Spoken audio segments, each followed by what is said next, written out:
Hey guys, if you can think about how you found this podcast, maybe it's on Instagram or TikTok, maybe someone shared it with you. I don't run ads for the show or have sponsorships, so the only way this grows is through word of mouth. If this was valuable for you in any way, my only ask is if you could share this with someone who you think would help their investing journey or business. Thanks a lot, and let's get to the episode.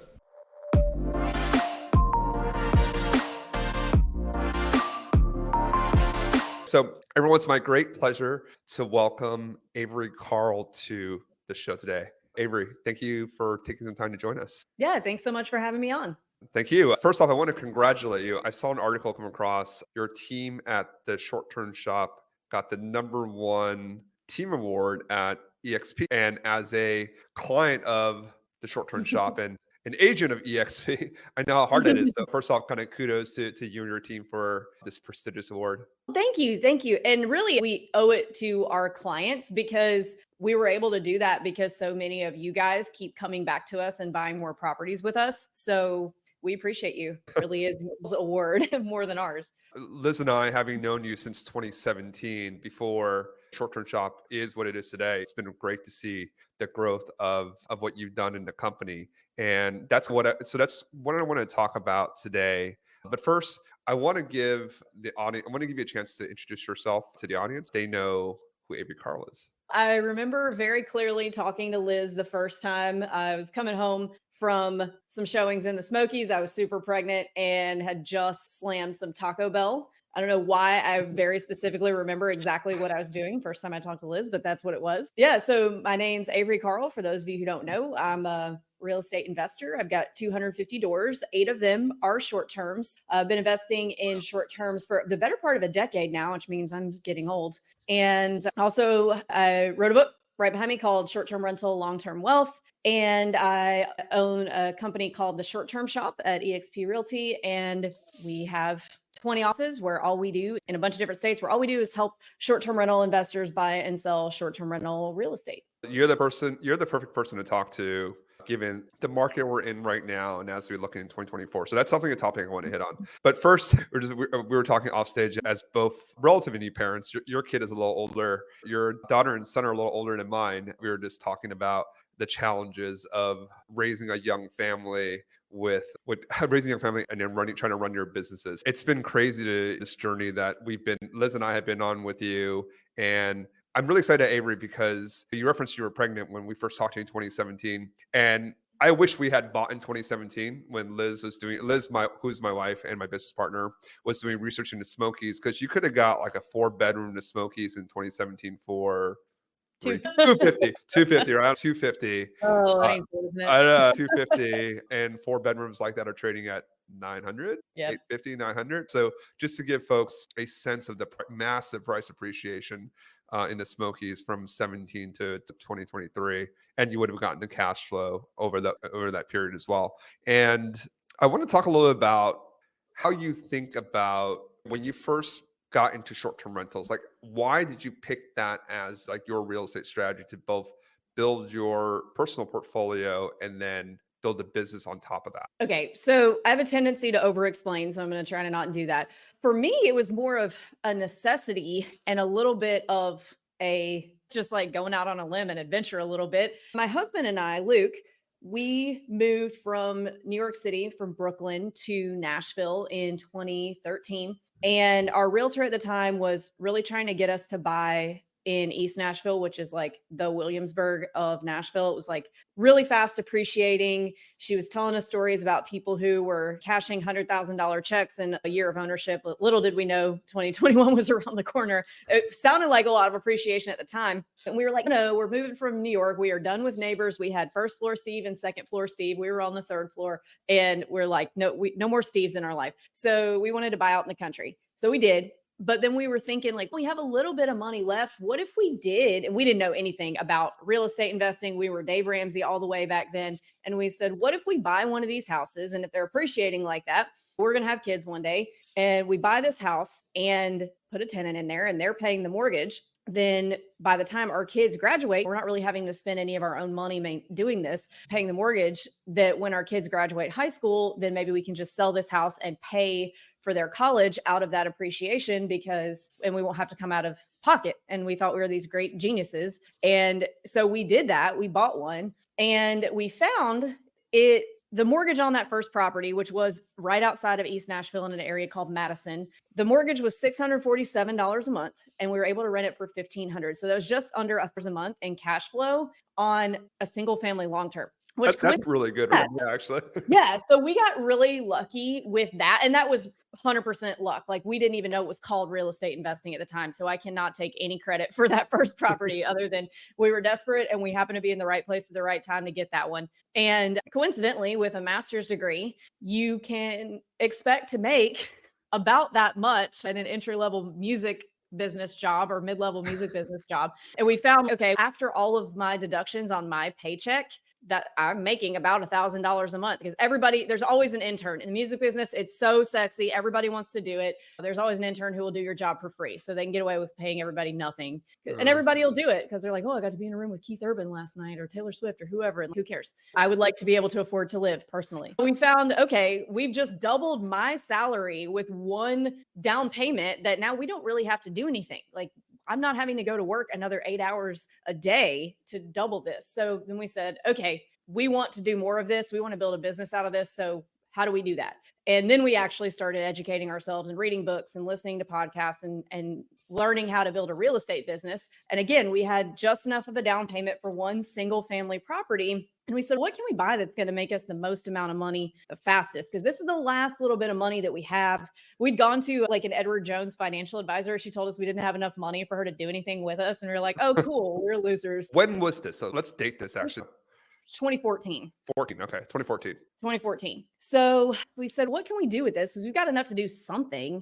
But if we did another long term, it was going to take a long time to get another down payment going. So we said, why not short term? We'd just been to the Smoky Mountains on vacation. It's about 4 hours east of Nashville. We stayed in a cabin and we said, somebody owns that cabin. Everybody else was staying in cabins and somebody owns these cabins. Why don't we try this? And the guys, this was like way before there were no courses. There might've been one or two, but they were not mainstream. There was no YouTube everything. YouTube existed. It wasn't that long ago, but there weren't courses and gurus and trainings on this. We went out on a limb and just bought one. And we found while we were looking at using property managers, we thought that's what you do, is what you have to do. And we found that the average property management split for the Smokies at the time was 40% of your 40%? Oh, it wow. was 40%. Okay. Yeah. Woo. And only since Evolve and Vacasa and a lot of self-management has come about over the past 5 or 6 years, has it gone down to 25. And some of them still do like up in the 30s. Really? But at the time, everybody was 40%. And we said, wait a minute, we need that 40% so we can go buy more. Like if we can't afford to give somebody 40%. And we said, how hard can this be? We've got Airbnb and Verbo. And we have our phones and we just really need a cleaner and a handyman. And then we can figure it out from there. Yeah. So we just pieced together how to do it. And that's how we got off to the races on the short terms. So that first deal, your numbers first and my numbers first. So tell us that first deal. What was it? How much was that? What did you buy in at? Do you remember what your first year kind of revenue was? Yes. So that one we got for, it's a 2-bedroom or a 1-bedroom with a second loft bedroom. We got that for $165,000. It is a true, wow. yeah. It's a true lot. But back then you didn't make as much as you do now. And I can get into that in a little bit. It was a true log cabin. We still have it with the stacked logs with the chinking in between. It had been a long-term rental. It was in probate. Like some guy in Texas owned it and passed away. The guy who lived there, I don't think they swept the entire time that they lived there. They smoked inside. It was just a mess. And so we furnished it, got it ready. We were like, man, this is what it needs to look like, the actual house, because it's very cool and like rustic and had a little bit of a view, which was cool. Beautiful fireplace. And so we said, if we can just get this thing furnished, then I think this will work. Okay. and it was not nearly as scientific as it is now, where you're looking at exact cash on cash returns and there's all this data and everything. We were like, I think this will work. It did. And the first year, so back then on a 2-bedroom, you could expect on a good property to gross about $45,000 a year. Okay. And yeah, and now our 2 bedrooms, the same 2 bedrooms that we had in 2015 and 2016 do about 80,000 a year. So I think that there was a lot of change over the course of the past 10 years in terms of where properties are posted to book and how many people are exposed to those properties through Airbnb and Vrbo. Back then, all the cabins in the Smokies were just on each random property management company's website. So there's been a lot of changes in travel and then booking travel over the past 10 years that I think has allowed us to get from 45,000 to 80. But at the time it was 165 plus about 20,000 in furnishing and setup to gross about 45 a year. That's not bad. That's, I don't know, what is it? Level of 4 times revenue. Yeah. Right now, as multiples now are like, gosh, you'd be looking to get 7 times right now. That's be like a deal, even with where the pricing is and where the interest rates are. I remember the top in 2022 that were trading like 9, 10 times revenue. So which for, if you're listening out there, just means that if a cabin did 100K, it would probably trade at $1 million. So just the way that I think about it is just every dollar revenue, how much am I paying for that? Because everyone operates differently. You don't really look at profitability, because the way Avery manages her cabin will be different from the way that I manage my cabin. So from a profitability perspective, it's really hard to compare apples to apples. What's much easier just on a gross revenue basis. And then that's just the easy way to value properties. Okay. So great. You built all this. It's pretty crazy. You built all this. And we talked a few times, but I don't think you ever talked about this, at least to me, 100K-ish to launch what you have today. You said you have kind of 250 doors, 8 short-term rentals. Can you just talk a little bit about how that, as you scaled the short-term rentals and then pivoted to long-term rentals now again, just can you talk a little bit about that evolution as you yourself matured as a real estate investor? Yeah. So I think what we did a really good job of in the beginning, that where I think a lot of investors make a mistake, is once you get those first 1 or 2 properties and you get that cash flow coming in, people get comfortable and they forget about the saving and the budgeting that they did in order to get that first property, and they stop doing that. And I think in order to continue scaling, you have to keep that budgeting and then just add in the income of all the properties that you buy, and then it snowballs much more quickly. And then as time goes on, you don't have to budget quite as hard. You can slowly loosen that up. But for us, it was continuing the budget for the first 2 or 3 years, and then also never spending money that we make on real estate on anything other than buying more real estate. And in terms of jumping around asset classes, when we got to 5 short terms, so I think 5 short terms and then 10 short terms are 2 milestones of, okay, what are we going to do here? We've got enough cash flow coming in that we could go buy more short terms and we could do some other things, but it becomes much more, and you have to start hiring more VAs and things like that. So at 5, we thought, okay, and this is still back, we had 5 by 2016. Yeah. So this was not, keep in mind, things were cheaper back then. So it doesn't take nearly as long to save up 15, 20,000 as it does 200,000. This was still self-managing. A short-term rental was still a new thing at the time. So we were still a little bit like, okay, when is the other shoe going to drop on us here? Yeah. Because is this going to keep going forever? Or is this like a flash in the pan? We didn't know.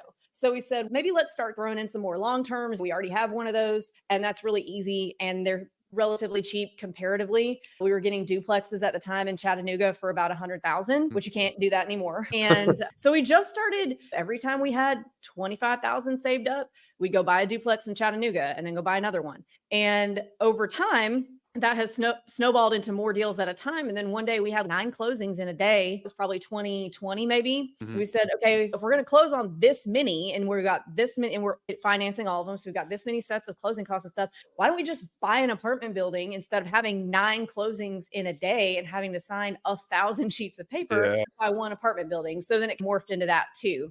And then we threw back in some more short term. So we never said, okay, we're pivoting away from this and we're doing this. We just added new strategies in, and now we have each pillar kind of running all the time. Yeah.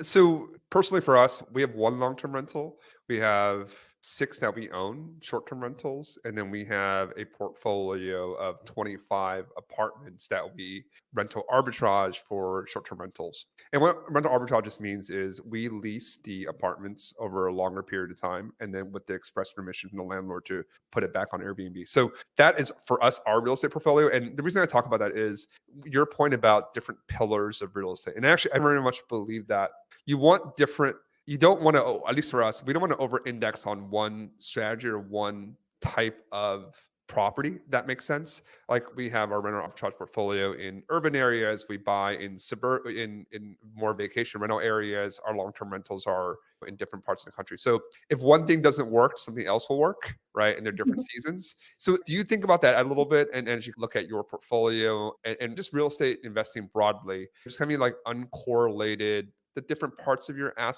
portfolio, so that say your short-term rentals are off, COVID hits, but still long-term rentals do well, or vice versa. Is that do you put that do you have that consideration? Yeah, definitely. So a lot of people say, why don't you make your apartment buildings short terms? And I'm like, no, because they're apartment buildings. We're not doing that. These are our long terms. The short terms are vacation rentals, and we focus on vacation rentals and vacation markets. We focus on our long terms and like medium sized metro markets. And when COVID did hit, we had 5 short terms, and I think we had 15 long terms. And again, short term was still like a little early adopter. And so we thought, oh, here it is. The other shoes finally dropped. The short terms are going down the tubes, but at least we have all these long terms so we can see what happens and we'll be fine. Turns out it was actually the opposite. After the 2 weeks that everything was shut down, or however many weeks it ended up being extended, like we all sat down and watched Tiger King for a little while, and then the short boomed. Forgot about Tiger. You're right. Everyone was watching Tiger King, and they was like, Yes. "Oh, wait a minute." Tiger King and door dashing Chick-fil-A was us. That was like all that was open. And Good times. yeah. Ugh. But we thought, okay, at least we have these long terms to take care of this.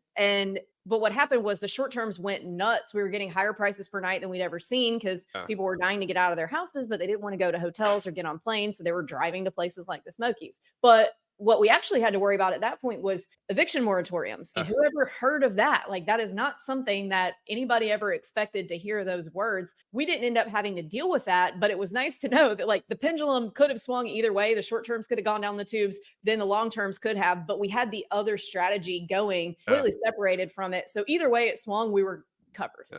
And it's a really great point. Like it's really hard to know what's going to happen in the future. No one's crystal ball is that good, if that makes sense, right? That's why you want things that just aren't related, so that even if you're wrong, like you still can't be right, if that makes sense. Like you were maybe incorrect in your assumption that when short-term STRs go down, long-term rentals will go up, and for COVID, but it actually swung the other way. But you had exposure to both parts of that, right? So your STRs did really, really well, and your LTRs did fine. So I think that's the benefit of diversification. And like, just depending on where you are in your investing journey. For me personally, with 2 kids, right? Like I don't want these swings that look like this is my preferred path, right? Right. Just slow and steady, slowing up to the right 10% a year. I'm fine with that. I don't need to be up by 40 and then down 20 and then down 10 and up 30. That's not a roller coaster ride that I subscribe to. But look, everyone, if you're 21, like maybe that's what you want to do. Obviously, real estate investing are all very personal, but just like some concepts I think are important to understand. And I want to move on to the next topic about how you built the short-term shop, building a brokerage business on top of what you were doing in short-term rentals. And real estate is a really competitive business, and the business that you've built is truly impressive. And like, and I say that without hyperbole, and it's not a platitude. Like it really is like very impressive what you've done. Can you just talk about like how that is? Like how did you get the idea of short-term shop? And then what was that first inning? What was that first 6 months? Was there a time where you're like, man, maybe I should just go? Maybe were there any doubts that crept in your mind in the early stages of it? Yeah. So I never meant to get here. This was not purely by accident, because I have to disclaim that I am extremely competitive. I'm very, like we were both talking about our firstborn daughters earlier. It's like that. I played college athletics. I had great grades in school. I'm one of those people that likes to go to school. I like to do hard things. I am not fun to play even Monopoly with, because I get mad and I make it not fun for everyone because I'm just way too competitive, and there's not anything I can do about it at this point. But so I don't have, and Luke's the same way. Neither one of us have to do anything. If we're going to do something, we are going hard. And he had a really successful bar in New York before we met, and anything he's done before this, he's been really successful at. So for me, I just wanted to get out of my day job. And I knew I'd been thinking about, because we got married and then we're both working, and the boss that I had at the time, I was always thinking, okay, I always knew we wanted to have a family. I've always wanted to be a mom. And how can I do that? How can I do that and still work? And in the job that I was in, I can't really, if I want to stay in the music business, there's not a lot of like jobs out there. You can't just go get another one. You have to wait to move up. Mm. And the boss that I had was not going to be somebody who would understand if a child was home with strep throat and you couldn't come into work. There was no work from home, there was no anything. And so I was constantly trying to think of, what am I going to do for a living to where I'm not having to be at work all day and I want to hang out with my kids. And so being a real estate agent, that idea came along around the same time we were on probably our third property. I was getting licensed anyway, so we could do our own deals. And without me like having to bother somebody in the middle of the night, I can just go look on the MLS. And we found that there weren't really any agents in the Smokies who really understood what we were trying to do or could say any location was better than another, or how much a property should be able to do, or how do you find cleaners or anything like that. They would just say, go to this property manager and ask. Those property managers get tired of you asking and not hiring them. I said, I'm not making that much anyway. I don't really, we've got enough short terms that we can take. I have the time to build up a real estate business without us like going broke here. And it just started that friends of ours would say, how much are you making on that cabin in this? Help me buy one, teach me how to do it. And then it became friends of friends. And then it became like actual clients that I didn't know. And it just, Oh, extra client. It's been extra client. oh, that's you. I was like, oh, did I freeze? That just grew organically. And then when we bought a house in Destin, Florida to be a short term and we rehabbed that, I realized we also had a lot of clients who were buying with us and buying in Destin. And I'm like, maybe we should open up in Destin. And then I had Jonathan, our Gulf Shores agent, call me. He heard me on a podcast. He lived in Houston and he said, hey, I want to move to Gulf Shores and work for you. And I'm like, are you sure you want to do that? That's crazy. And he's, yeah, let me just convince my wife. And I'm like, my gosh, his wife is not going to be, what wife is going to be cool with him being like, oh yeah, I heard this girl on a podcast and we're going to go move and work for her. So he did. And Best she was. Best decision that he made, I'm sure. Yeah, he's done really well. And his wife agrees. So I'm glad that worked out because that could have gone really bad. And then it just ended up organically building and organically building. So I didn't sit down and say, oh, I'm going to do this thing. It just, I'm always looking for the next step in the thing I'm already doing. And it just built from there. Yeah. And I want to decompose this a little bit, but shout out to Luke, who's Avery's husband and he's one of the really good educators in this space. The podcast, you guys should definitely check it out. I'll leave it in the show notes. This has come a long way since 2014 when Avery started. I started in 2016 and there was like still nothing really available. There's so much technology, YouTube, there's a lot of stuff online. But what I like about Luke's style, one is like funny. He's funny in his way. I listened a few times. It took me a while. And then I was like, oh, okay, like I get it. And I like it now too. I like it. But it's like real advice. And it's like contemporary too. Because it's like, it does, the game changes and it evolves and it upgrades. And you really just got to continue to up level your game. You want to be in the top 15, 10, top 15%, 10% of the space. You just have to continue to educate yourself and up level what you're doing. And that's how you stay ahead in a competition. You get so many questions like, oh, how are you getting occupancy? How are you getting these kind of rates? It's because we're investing in the product. We're investing in ourselves as managers in order to be able to achieve those kind of results. So shout out to Luke on that. I want to talk a little bit about when and you're really competitive. I always got that sense. And so I think we really liked you. And I definitely came into real estate like not wanting to pay fees. Like I was like, why are we paying fees to somewhere? Like all this data is out there. It just doesn't make any sense to me. And what I really liked about the short-term shopping, what eventually got me over it was the data that you guys had. You actually provided like real data that I can go in and look at and do some underwriting and make sure that what we were buying, the first property we bought, actually made sense. And that was what really differentiated you and your firm from other people. They were just like, oh, go talk to his revenue managers, like, or property managers. What? This person knows nothing and is incentivized to sell me. So why am I talking to him? Doesn't make, or him or her, doesn't make sense. I thought that was what was really great about what STS was doing. And Julie McCoy, who, if she ever hears this, like Julie actually sat with us in our hotel room when we first went to Smokies and wrote offers together after 6 hours of showings. So shout out to Julie for having patience with us. And it's these things that you always remember in your real estate journey because it was such an important pivot point for us. Like we had been researching to buy, we finally bought. Like we were really good in arbitrage and we had this cash flow that we weren't really doing a lot with. And we wanted to reinvest in short-term rentals. And that allowed us to buy those 6 properties now. We want to continue to buy more. And now just like knowing what you're doing in all the different markets, I want to ask a little bit about what you're seeing right now. Rates obviously now are 70% depending on the day. Prices are where they are. you have probably the best vantage point out of anyone I know because you just have such coverage, 20 offices across the country.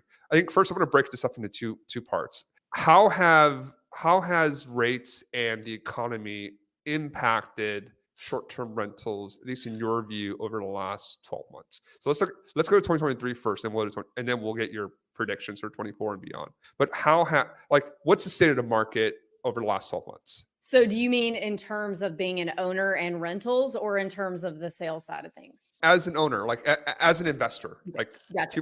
if you're Okay. listening as an investor, how we want to hear from you how you've seen the market evolve over the last 12 months. Okay, so over the last 12 months, what we've seen across all of our personal properties, which are 5 in this, one in Destin, Florida, one in the 30A area of Florida, and one in Cape Sandblast, Florida, is that our occupancy is down a little bit, but our income is actually up. So we're booking less nights, but for a higher price per night. Summer was lower than last year, not terribly, but I think we're right now across 8 properties within like $6,000 of last year's performance. So a really, I don't want to say negligible, but negligible amount. By the end of the year, we should be right on, maybe a little bit better. Mhm. So we're seeing more last minute bookings. And I think obviously international travel ramped up this year, but do you want me to go on to 2024? Or do you? I want to finish 23. I'm not done Okay. with 23 yet. Okay. It's been a little bit less, but not. And I would like to also disclaim that none of my properties are these crazy, like modern cabins or crazy luxury properties. They're all like cute, clean, comfortable, nice places to stay, but none of them are like my Destin property does not have a swim up bar in the pool. It's not, Yeah. it's walkable to the beach, but it's got just a plain square pool and it's vinyl. It's not even gunite. Yeah. But I think that in terms of the way we present our listings, photos, decor, everything, that we have a lot of 5-star reviews. I think that we've stayed at the top of the market. And I think a lot of people think that they have to buy like the biggest, craziest property in a market because they hear these words like saturation and you're not going to make any money there. So they think they have to do that, but you don't. You just have to buy a cute, clean, comfortable property, and you can get it to be like what Bill Faith would call a super property through decor management and photos. Yeah. When I hear the term super property and like this meme about having to have these crazy amenities, I think it leads people down the wrong path because one, it kills your cash on cash returns because you have so much equity in these properties. If you're putting in 100, 150K for a pool, a pickleball court, this, that, and And the some of other. that stuff doesn't add equity. It It just adds income. It just had exactly. Thank you. Took the words out of my took the words right out of my mouth. It doesn't actually add. It's not updating your kitchen. I don't think that is that is not the only path to success. I think it's being pitched as it's like direct bookings, like being pitched as this is the way to nirvana. And I think there are different ways. It works, but there are other paths, right? Our properties also are not like these crazy. And the way that we continue to get our performance better is pricing management and updating the decor. So I want to just ask you, just before we move on to 2024, ask you on that, like what have you and Luke done on your properties to have lower occupancy but higher ADR? So your RevPAR is still in line with what it was last year. What have you done? What have you done this year to continue to keep? Is it a pricing thing? I know Luke's really big on that. Is it pricing? What is it? Like maybe just share a few tips. So Luke could answer that better than me, but he's in there tweaking things and like tinkering and playing around, not playing around, but there's a strategy behind it, but he's in there every day. And I think the more you mess with, for lack of a better word, your listings every day or every week, eventually you're going to find that thing that gets your property booked. So whether that's rearranging the photos or whether that's changing up the pricing or adding a small amenity or changing out a refrigerator from white to stainless, things like that. I think that I don't know if there's a scientific law about this, but like the more you're paying attention on something and the more harder you're working, and if you're being reasonable. So I have a lot of people that'll say, I'm doing everything I can and I'm not getting booked. And then the first thing I'm like, you don't have professional photos. What are you doing? So you also have to be reasonable with yourself, be honest with yourself. The harder you work on stuff, you will eventually find that thread to follow to be more successful. So Luke could probably answer that better than me on exactly what he does because Yeah. he's the magic behind our management, but I know he's in there every single day just seeing what works. Yeah, just double clicking on the point about professional photos. Please use professional. If you're anyone's listening here, if you don't have real professional photos, get those taken.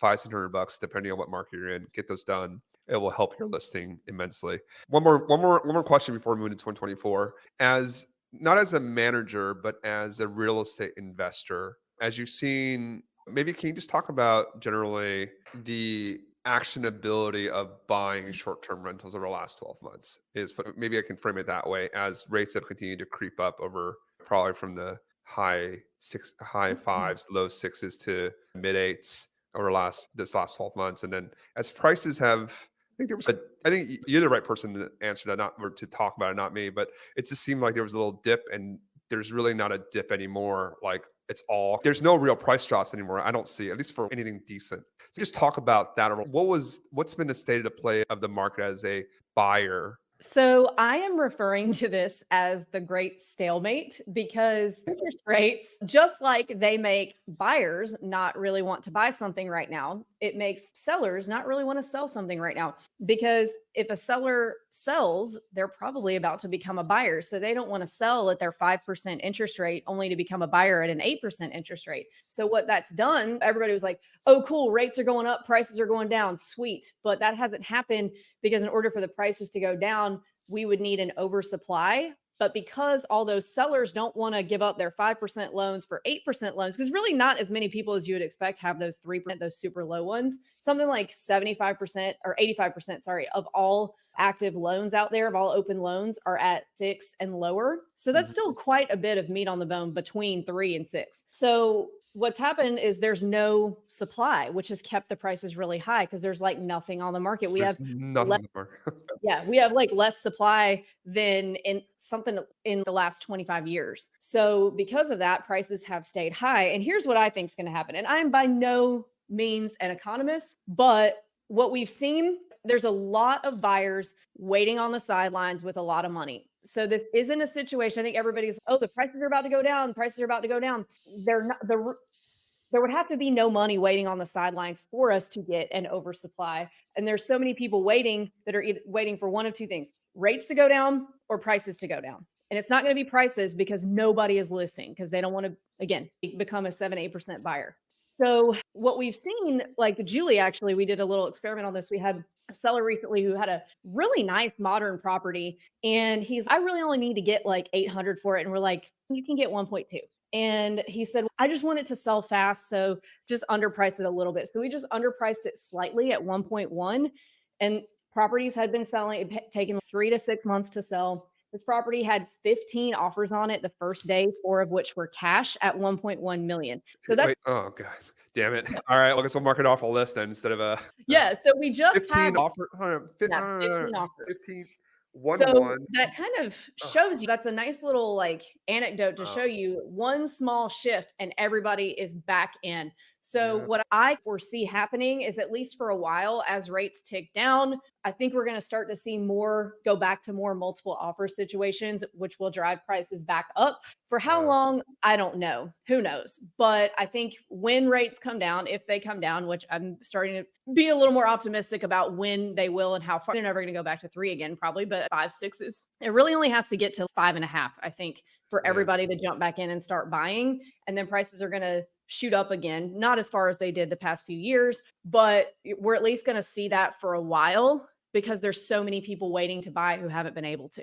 Yeah, that's a really thank you for sharing that. It's a really great example. If you have something that you think is at 1.3, list at 1.1, what is it? Less than a 15% drop or a discount from kind of the market clearing price, and then 15 offers for all cash bids. Has that closed? If that's closed, can you talk about like where it closed at? I think it went for exactly 1.2. We listed at 1.2. 1.1. Oh, okay. Yeah, that's just talks about the state of the market, right? There's so many people waiting right now, like us included, right? We're waiting to see if there's something out there. And I think that one other thing to know is if you're there's not a lot of inventory because the revenue's really held up too. Now it's not as good as 2022. 3 is actually like pretty decent too. So there's no real distress out there because people are making maybe not as much as 22, but you're still covering more than enough. If you're like a halfway decent operator, you're making more than enough to cover your PITI or your Yeah. principal, interest, taxes, insurance. So there's no real reason for you to sell unless you had some like life event that's like forcing you to sell, like death, divorce, something like that, where you had to sell. There is one more little cross section of sellers. So Okay. you mentioned if you're a halfway decent manager. So there's a lot of people who bought in 2021, beginning of 2022, did not view this as any kind of a business. They just said, oh, the payment on a beach house is going to be what? Great. I'm going to buy one. We'll put it on Airbnb when we're not using it and we'll make some money. And those are those buyers that were just like, oh yeah, I can afford a beach house. We'll Airbnb it. It'll be great. Yeah. Those buyers. And then the buyers who bought, who I call it, there's no real nice way to say this. I call it bargain bin shopping, where they either buy something weird that's not really what people are expecting, like a brick ranch home in this because it was cheaper, or they buy too far out. They buy in like an ancillary market, which I know a lot of influencers were recommending people do that the past few years. But then as things normalized, the weird stuff and the stuff that's too far away from attractions don't do as well. So those people who are like, oh crap, this is a business. I didn't sign up for this. Those people and the people who bought weird stuff are the ones that you see not necessarily distress selling, but like going ahead and scooting on out of here. No, that's a great point you brought up. And Liz and I had this conversation. I remember so many times we were smoking's are so expensive. We're looking at North Georgia. And I was just like, look, this is and I know there's stuff that works in North Georgia too, not to say it doesn't. As things normalize, it's those tertiary markets that benefit from when things are very bubbly. And then, but fundamentally, people want to go to the Tennessee Smokies, right? They want to go to Gatlinburg. They want to go to Cedarville. They want to be like where the action is. And as things normalize, it all just compresses back to the core. At least in my opinion. And while certain things may have worked before, like it's just hard to put on like a 30-year mortgage on something that worked for 6 months. Like you really want to see a little bit of data, unless you're like just really sure that thing works, or you're okay with holding that for a long period of time, because that mortgage sits there for 30 years. So this is a long-term investment. So again, for folks, like it's really important to have margin of safety, right? Do the homework, make sure you really understand what you're getting into. And I think this segues nicely into 2024. Like how, and I think you touched on it, but any other points you want to add on? I agree with you. I think rates, like the news just came out today with inflation starting to come down even more, most likely at the end of the tightening cycle. And if we have a change in administration soon, then maybe rates get back down below where they are now, which will be another humongous rocket fuel to add a ton of fuel to almost to every asset class, really. Anything else that anything you want to add about like 2024, maybe based on different markets that you're seeing? You guys have 20 different offices, a lot of agents, a lot of buyers, like any other color you can add there for folks' benefit? Yeah. So let me start off by saying I despise when people say marry the house, date the rate. So that is not what I'm saying. In terms of getting good deals, so the interest rate is going to go down at some point. Now, is that going to be a year from now, or is it going to be 10 years from now? We don't know. If you can find a property that cash flows now, you're able to get, let me back up. The interest rate is going to change at some point. The price you buy a property for will never change. So now is the time to get good deals in terms of money off. And everybody says things like the prices are going to go down. Prices are going to go down. They're not going to go down significantly enough to really matter. So if you look at the past 80 years, I saw a chart recently, I'll try to find it for your show notes, that there's only been 6 of the last 80 years where prices actually went down. And it was never more than a few percentage points, with the exception of 2008. That's the only time that it's gone down significantly. So waiting for things to go down 20% is not necessarily realistic. So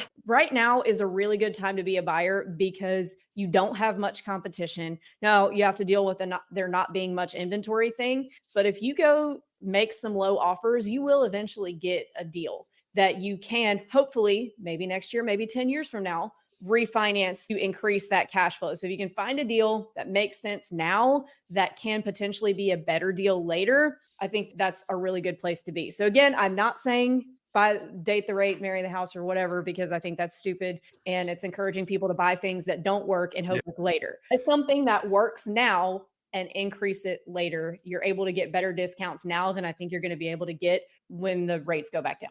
I agree. And I don't like, similarly, I don't like that term married of asset, date the rate, because for two reasons. One is if you want to play interest rates, there are way cleaner ways to play interest rates than buying real estate, right? You go and buy TLT. You go buy very long dated government bonds. Like that is a much easier way to play when rates come down. You lever that up by 2 to 1 and you'll get the exact same results without any of the brain damage of buying real estate. And second is, I forget the exact term, but I think where to paraphrase it is like you marry the basis, right? Like the money, the price that you buy will never ever change over the life cycle of your investment, right? The rates may change, the revenue might change, all that stuff. But where you buy in is the most important part. So if you can get below market price in any, irrespective of the financing structure, like that fundamentally is going to carry your investment through versus again just trying to time the real estate cycle. It's really hard. Yeah. And I think just the fool's errand. Just buy something that's nice that you can hold on to in a good market, and fundamentally you'll be fine. Avery, what's the best way, as we wrap up, what's the best way for, actually, before I ask that last question, my typical last question is this. Real estate is a team sport. Building a business is a team sport.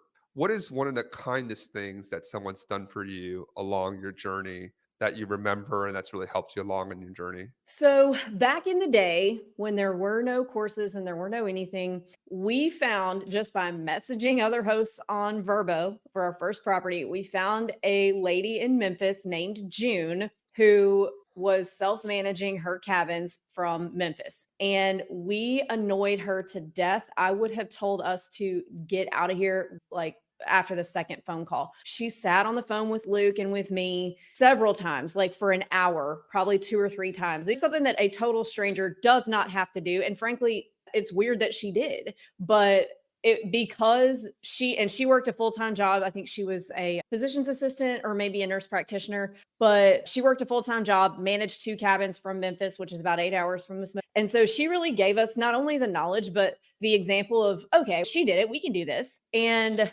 June, if you're out there, we really appreciate you. Shout out to June, and let's all be more like June because I think it's really important There's to. too many people like June now charging for it. There are too many people like June, but shout out to people like June that help people when you don't need to, and you just never know, right? You help someone along the path, and there's some. I was reading this article today, like just being kind to people is just good for yourself. Shout out to June for making the world a better place. Hey, Avery, what's the best way if people want to get in touch with you or Short Term Shop? What's the best way to reach out? So you can find us on Instagram and YouTube and Facebook. It's all at The Short Term Shop or / The Short Term Shop. You can join our Facebook group. It is the same title as my book behind me, Short Term Rental, Long Term Wealth. Also our website, theshorttermshop.com. If you join the Facebook group, I'm in the private. If you buy one through Avery's team, you'll join the private buyers group, which I'm in there. Folks, give Avery and her team a chat if you're looking to buy. And Avery, thank you again for spending time with us today. I appreciate it. Yeah. Thanks so much for having me. Get some sleep.